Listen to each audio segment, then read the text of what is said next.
बीच एक और बड़ी खबर, श्रीकांत त्यागी मामले में एक बड़ी खबर आपको बता दें। श्रीकांत त्यागी पर इनाम घोषित किया गया है। नोएडा पुलिस ने 25,000 का इनाम घोषित किया है। सीएम योगी ने वरिष्ठ ऑफिसर्स को इसको लेकर निर्देश दे दिए हैं। श्रीकांत त्यागी की प्रॉपर्टी का ब्यौरा भी तलब किया गया है। श्रीकांत त्यागी को सुरक्षा देने वालों पर गाज गिरने वाली है। सीएम दफ्तर से मामले में रिपोर्ट मांग ली गई है। एसीएस होम ने इस पर रिपोर्ट मांगी है। तो देखिए, सुबह से बुलडोजर चलाया गया अवैध निर्माण पर, लेकिन सांसद महोदय ने 48 घंटे का अल्टीमेटम दिया था। उस अल्टीमेटम के बावजूद आरोपी श्रीकांत त्यागी की गिरफ्तारी ना होना, यानी पुलिस की जो कार्यशैली है उस पर सवाल भी उठता है। लेकिन पुलिस की ही कार्यशैली पर पर्दा डालने के लिए क्या नोएडा अथॉरिटी ने श्रीकांत त्यागी के अवैध निर्माण पर बुलडोजर चलाया था? ये तमाम सवाल है जो उठ रहे हैं। लेकिन फिलहाल आखिर कहां गया श्रीकांत त्यागी? नोएडा पुलिस की तमाम टीमें क्यों नहीं ढूंढ पा रही है? नमित त्यागी हमारे सहयोगी हमारे साथ जुड़े हुए हैं। नमित, आखिर कहां चला गया श्रीकांत त्यागी? देखिए, नोएडा पुलिस ने टीमें गठित की हुई है, लेकिन अभी तक कोई कामयाबी नहीं मिल पाई है। देखिए, बिल्कुल 3 दिनों से श्रीकांत त्यागी फरार है। हालांकि जो लास्ट लोकेशन, जैसा हम पहले भी जिक्र कर रहे थे कि ऋषिकेश और हरिद्वार के बीच में मिला था, जो एक सीसीटीवी फुटेज भी सामने आया है जिसमें श्रीकांत त्यागी अपनी गाड़ी में बैठते हुए दिखाई दे रहा है। लेकिन अभी भी 3 दिनों के बाद भी, यानी कि 72 घंटों के बाद भी यूपी पुलिस के हाथ पूरी तरीके से खाली हैं। और इसके पीछे ये भी वजह मानी जा रही है कि श्रीकांत त्यागी खूब अपने आप को रसूखदार बताता था। उसके पीछे काफ़ी लंबी फौज थी, उसके कई सारे दोस्त थे। कल हमने देखा था कि जिस तरीके से 15 से ज़्यादा जो गुंडे थे वो ओमैक्स सोसाइटी में पहुंचते हैं, लोगों को डराते हैं, धमकाते हैं, जिसके बाद वहां पर आनन फानन में पुलिस के भी आला अधिकारी पहुंचते हैं और उसके बाद उन लोगों को हिरासत में लिया जाता। और उसके बाद फिलहाल अगर हम सुबह से बात करें तो ओमैक्स सोसाइटी पर बुलडोजर चलाया गया। लेकिन यहां पर सवाल यह भी है कि 2019 में जब जो वहां के सोसाइटी के लोगों ने नोएडा अथॉरिटी को शिकायत दी थी, जब से आखिर अब तक क्यों नोएडा अथॉरिटी ने क्यों बुलडोजर की कार्रवाई नहीं की? क्यों 3 साल तक जो है इसी तरीके से अवैध निर्माण जो है वो श्रीकांत त्यागी करता रहा? इस तरीके के तमाम जो सवाल है वो विपक्ष लगातार उठा रहा है। लेकिन कल देर रात से जब महेश शर्मा उस सोसाइटी में पहुंचे, उसके बाद से यूपी सरकार और यूपी पुलिस दोनों ही जो है वो पूरी तरीके से एक्शन में नजर आ रही है। फिलहाल अगर हम बात करें तो जो नोएडा का जो सूरजपुर का कोर्ट है उसके आसपास भी पुलिस की जो सिक्योरिटी है अंदर अगर हम बात करें तो बढ़ा दी गई है। फिलहाल जो सरेंडर की खबरें सुबह से आ रही थी चारुल, हो सकता है कि यहाँ पर सरेंडर से पहले ही देर शाम तक श्रीकांत त्यागी को यूपी पुलिस की जो 12 से ज्यादा टीमें वो अलग अलग जगहों पर छापेमारी कर रही है। हो सकता है कि शाम तक श्रीकांत त्यागी की गिरफ्तारी हो जाए, क्योंकि नमित 48 घंटे का अल्टीमेटम देते हैं सांसद महेश शर्मा और कहते हैं कि 48 घंटे में आरोपी गिरफ्तार हो जाएगा। लेकिन उसके बाद उन्हीं का बयान आता है कि मैं शर्मिंदा हूं कि मैं सरकार में हूं और हमारी सरकार इस वक्त सत्ता में है।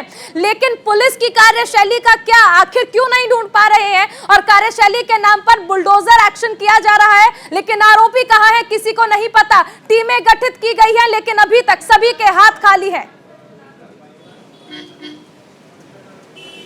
देखिए, बिल्कुल न केवल 12 से ज्यादा पुलिस की टीमें गठित की गई हैं, उत्तराखंड यूपी के अंदर छापेमारी जारी है। इसके अलावा स्पेशल टास्क फोर्स यानी कि एसटीएफ की टीमों को भी अलर्ट पर रखा गया, उनकी भी टीम जो है तलाशी अभियान कर रही है। लेकिन जो महेश शर्मा जो कि गौतम बुद्ध नगर के सांसद हैं, उन्होंने कहा था, एक टारगेट दिया था कि 48 घंटे के अंदर अंदर श्रीकांत त्यागी गिरफ्त में होगा। हालांकि उस बात को कहे हुए महज कुछ ही घंटे बीते हैं, लेकिन 48 घंटे के बाद भी अगर गिरफ्तारी नहीं होती है तो महेश शर्मा को जवाबदेही उनकी बनती है, क्योंकि विपक्ष लगातार सवाल पूछ रहा है। हालांकि अगर बात करें तो भंगेल के इलाकों में भी श्रीकांत त्यागी की कुछ जो उनकी संपत्तियां हैं उनको कुर्क किया जा रहा है। इसके अलावा जो जीएसटी की टीमें हैं वो भी लगातार छापेमारी कर रही हैं, क्योंकि जो ओमैक्स सोसाइटी में श्रीकांत त्यागी का फ्लैट था वहां पर पिछले कई सालों से श्रीकांत त्यागी जो है वो लोगों को धमका रहा था, उनके ऊपर दबाव बना रहा था। उसके साथ साथ मेंटेनेंस जो था, यानी कि पिछले कई सालों से उसने उस सोसाइटी का मेंटेनेंस चार्ज भी नहीं दिया था। तो इससे साबित होता है कि किस तरीके से वो लोगों पर अपना डर दिखाने की कोशिश कर रहा था।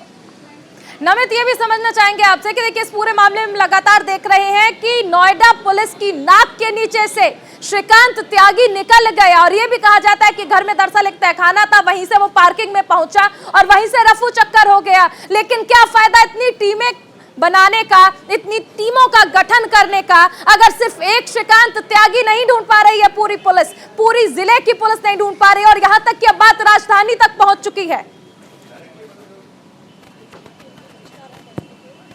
देखिए बिल्कुल, क्योंकि दिल्ली के आसपास का ही इलाका है नोएडा, और ऐसे में पिछले 48 घंटों से लगातार जो यूपी पुलिस की टीम है वो छापेमारी तो कर रही है, लेकिन अभी भी यूपी पुलिस की जो टीम है उनके हाथ खाली हैं, क्योंकि हालांकि जो लास्ट लोकेशन ऋषिकेश के अंदर ट्रेस की गई थी वहां पर जो यूपी पुलिस की टीम है वो श्रीकांत त्यागी के पास तक पहुंच गई थी, लेकिन जैसे ही श्रीकांत त्यागी को पता लगा कि पुलिस उसकी तरफ आ रही है वो वहां से फरार हो गया। इसके अलावा हापुड़ के अंदर भी एक गाड़ी को ट्रेस किया गया था। तो पुलिस की जो टीमें हैं वो दबिश जरूर कर रही हैं, लेकिन जैसा पहले भी जिक्र कर रहा था कि श्रीकांत त्यागी काफी रसूखदार माना जाता है, उसके काफी ऊंचे नेताओं से भी जो है उसके लिंक है। ऐसे में यूपी पुलिस जिस तरीके से पिछले 48 घंटों से उनके हाथ खाली हैं, विपक्ष भी लगातार निशाना साध रहा है कि आखिर कब तक श्रीकांत त्यागी जो है वो यूपी पुलिस की हाथों से दूर रहेगा, क्यों आखिर गिरफ्तारी नहीं हो पा रही है। अगर हम सूरजपुर कोर्ट की बात करें तो सुबह जब ये खबर आई कि यहां पर सरेंडर कर सकता है श्रीकांत त्यागी, यहां की जो डिप्लॉयमेंट थी पुलिस की उसको बढ़ा दिया गया, लेकिन फिलहाल जो जानकारी मिल रही है क्योंकि 2 बजे तक